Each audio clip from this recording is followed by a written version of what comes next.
Okay, ready to dive into something pretty intense today. Yeah, let's do it. We're talking women warriors, but not the kind you might picture right away. No swords and shields this time. More like where we're heading straight into the octagon. Into the world of women's cage fighting. Exact. And to guide us, we've got this book, Fearless, by Conrad Riker. It's really eye-opening. Riker dives deep into the history, the challenges, the triumphs. Yeah, we'll be pulling excerpts from the book to really get a feel for what these women go through, not just the physical stuff. Right, like the financial struggles, the mental game, how they deal with injuries. All that, and like how society views them. It really makes you question a lot of assumptions we have about women and strength. Okay, so let's start with like the historical context. How did we even get to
She became a UFC star. Oh yeah, Rousey completely changed the game. She proved that women could not only compete, but dominate. Exactly, and Riker cites all these studies that show, with the right training, women can be just as strong as men. So the whole weaker sex argument, total BS. Exactly. The science just doesn't support it. Okay, but even if we acknowledge that women are physically capable, what about the mental side of things? Cage fighting isn't just about brute force. Totally. It takes incredible mental toughness to step into that cage. Like, how do these women handle the pressure, the fear? Well, Riker talks about the different mental techniques they use, like visualization. Oh yeah, like picturing yourself winning. Right, and mindfulness practices, meditation, stuff like that. And a lot of them draw strength from their faith, too. Yeah, there's this study Riker mentions from the Combat Sports Academy that found like 70% of female fighters use some kind of spiritual practice in their training. Wow, that's a lot. Right, it shows you how important that mental and spiritual side is. So they're not just training their bodies, they're training their minds and spirits, too. Exactly, it's a holistic approach. And you need that to succeed in a sport as demanding as this one. Okay, let's get real for a second, though.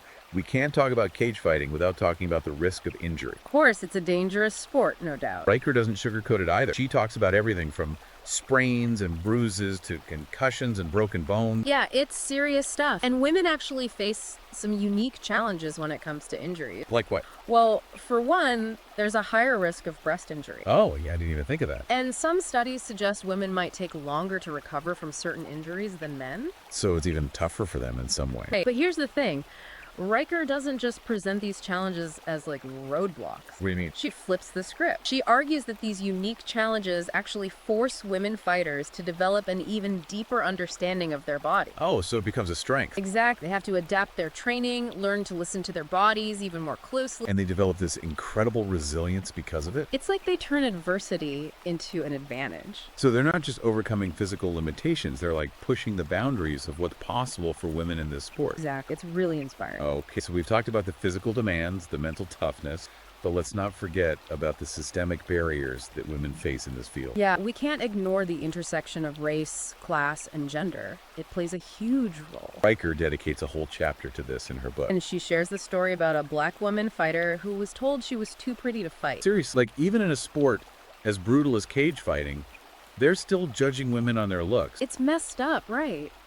But this fighter, she used that prejudice as fuel. She channeled that anger into her training. For her. It shows you the kind of strength and resilience these women have. But it also highlights how much harder it is for women of color in this field. Absolutely. And then there's the financial side of things. Riker breaks down how much it actually costs to train and compete. And it's not cheap. Yeah, I'm sure gym memberships alone could be pretty pricey. Oh yeah, but it's not just that. It's equipment, travel expenses for competitions, specialized coaching. So it adds up fast. Riker estimates that the average female fighter spends around $4,000 a year just on training-related costs. Wow. So it's not just about passion and dedication. You need resources too. Right. And for a lot of women, especially working class women, it can be a real struggle to balance training with jobs and family responsibilities. Yeah, it's not a level playing field for everyone. Definitely not. And that's where the need for sponsorships, financial aid, and support systems becomes even more crucial. So it's not just about individual strength. It's about creating a system that supports women in this field. Exactly. We need to address these systemic barriers if we want to see real equality. Okay, so we talk about a lot of the challenges, but let's talk about the positive stuff too. Riker highlights the incredible support networks that women fighters have built for each other. Yeah, like there's been this huge rise in female coaches in the sport. Oh, that's great to hear. The International Combat Sports Association says there's been like a 50% increase in female coaches over the last decade. It makes sense though, right? Having someone who understands your experience, someone you can relate to, can make a huge difference. Absolutely. And studies show that having a female coach can actually improve athletic performance in female athletes. No surprise there. And beyond the technical expertise, female coaches often provide mentorship and support that goes way beyond just training. It's like a sisterhood, you know. And then there's the rise of women-owned gyms, which are creating these incredibly supportive and inclusive environments for female fighters. Yeah, it's awesome to see women taking ownership and shaping the future of the sport. So it's not just about fighting, it's about building a community. Exactly. And Riker emphasizes that it's not just about the fighting itself either. What do you mean? Women are making their mark in all aspects of the business side of things, like coaching, promoting, managing. So they're not just athletes, they're entrepreneurs too. Right. She tells this story about Jennifer Alden, a former fighter who started this all-female fight promotion company called Lioness Combat. That's amazing. Talk about breaking barriers. It shows you the possibilities, you know? Women can be successful in every aspect of this industry. And speaking of breaking barriers, let's not forget about the trans women who are competing in cage fighting. Yeah, they're really pushing the boundaries of what it means to be a woman warrior. Riker talks about Fallon Fox, Yeah. one of the first openly transgender women to compete professionally in MMA. And she faced so much backlash, you know, like unfounded accusations of having an unfair advantage. But she didn't let it stop her. It just fueled her fire. She kept fighting, kept proving herself. It's such a powerful story of resilience and determination. And it ties back to this larger theme of shattering limitations, right? Not just physical limitations, but societal ones too. It's about expanding our understanding of what it means to be a woman, to be an athlete, to be a warrior.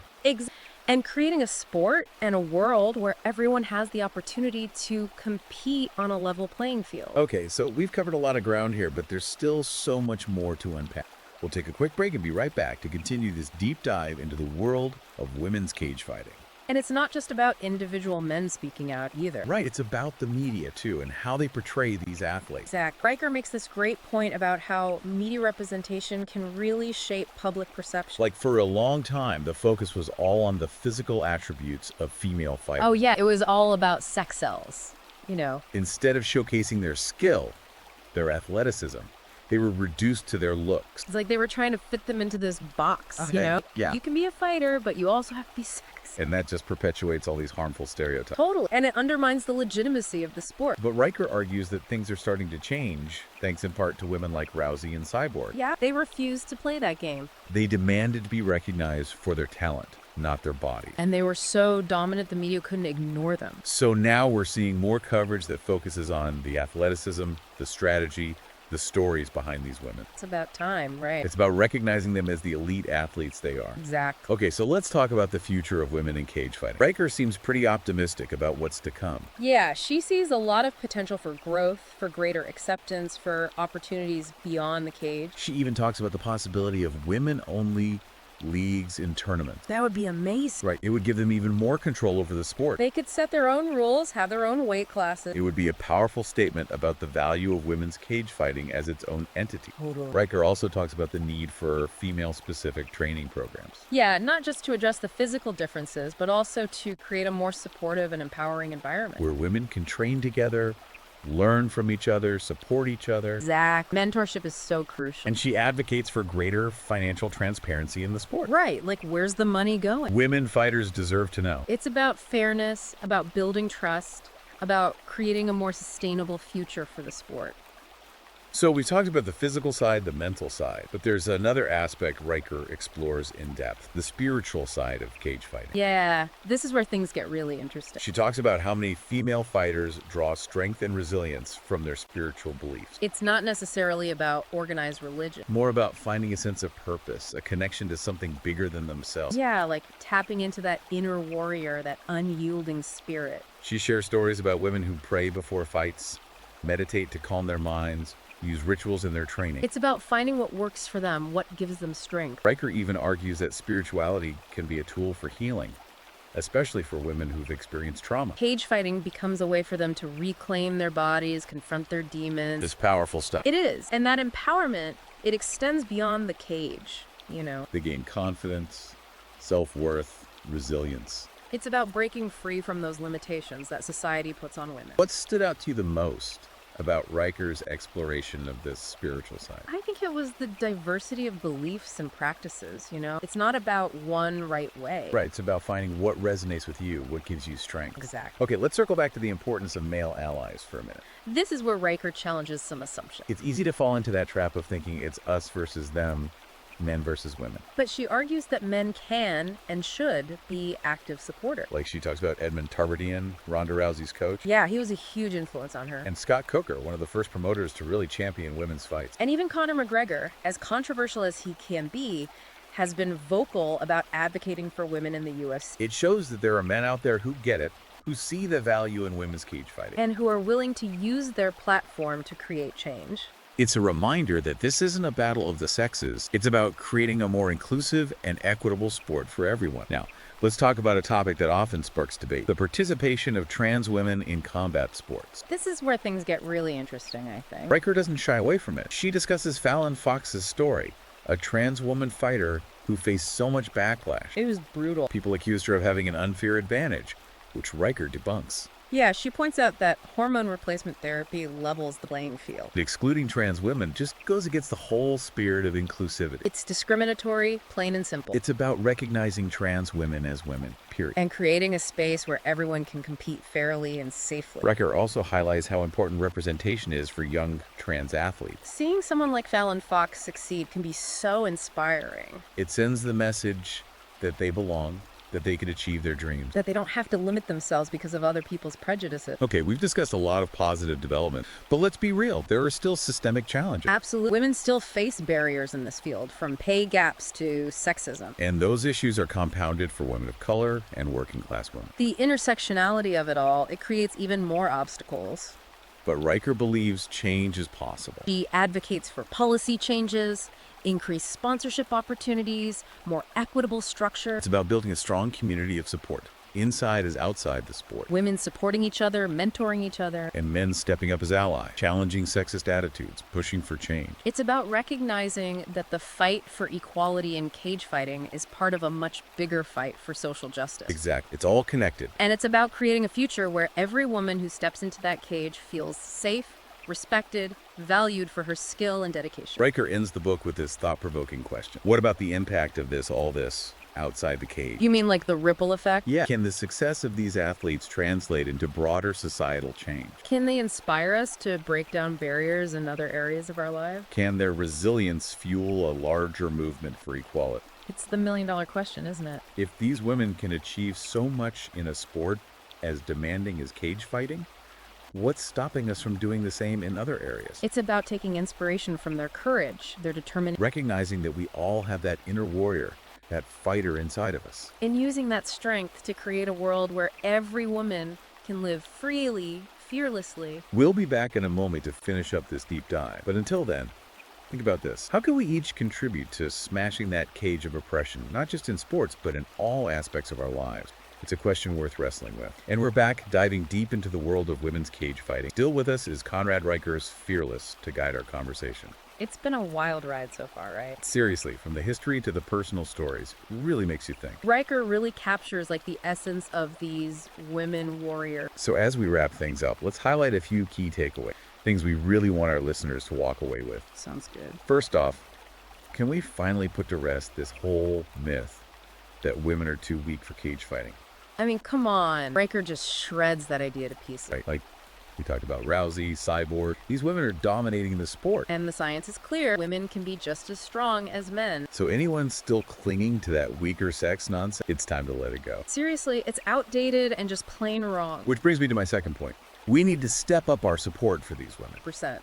Equal pay, equal opportunity, that's the bare minimum. Right. And let's not forget about challenging those sexist attitudes that still linger. Oh yeah, we need to call that out whenever we see it. We need to create a culture where these women feel valued, respected. And that support needs to go beyond just individual. What do you mean? Like, we need systemic change, policy changes that actually address the root causes of inequality. So it's not enough to just cheer for our favorite female fighter. We need to advocate for real change. Exactly. We need to be active participants in this fight for equality. Okay, my third takeaway, and this is a big one. The fight for equality in combat sports is a fight for equality everywhere. It's all connected, right? Exactly. It's about breaking down gender norms, stereotypes, all that. It's about recognizing that women's rights are human rights. And that we all have a responsibility to fight for justice. It's a collective effort, no doubt. Now, before we wrap up completely, I want to touch on that thought-provoking question that Riker leaves us with. You mean the one about the ripple effect? Yeah, like, can the success of these women in cage fighting actually lead to broader societal change? Can they inspire us to break down barriers in other areas of our lives? It's a question we all need to wrestle with, I think. Because if these women can achieve so much in a sport as demanding as this, what's stopping us from doing the same in other fields? It's about tapping into that inner warrior that we all have. And using that strength to create a world where everyone can thrive. If you're feeling fired up, and I know I am, I highly recommend checking out Fearless by Conrad Riker. It's a must-read for anyone who wants to understand the journey of these incredible athletes. You can find it on Amazon Kindle and Google Play Books. And let's not forget, the fight for equality is far from over. But we have the power to shape the future. So let's step out of that metaphorical cage and into the world. Ready to fight for our rights, our dreams, and a more just society. Let's make some history. Thanks for joining us on this deep dive into the world of women's cage fighting. Until next time, stay fearless.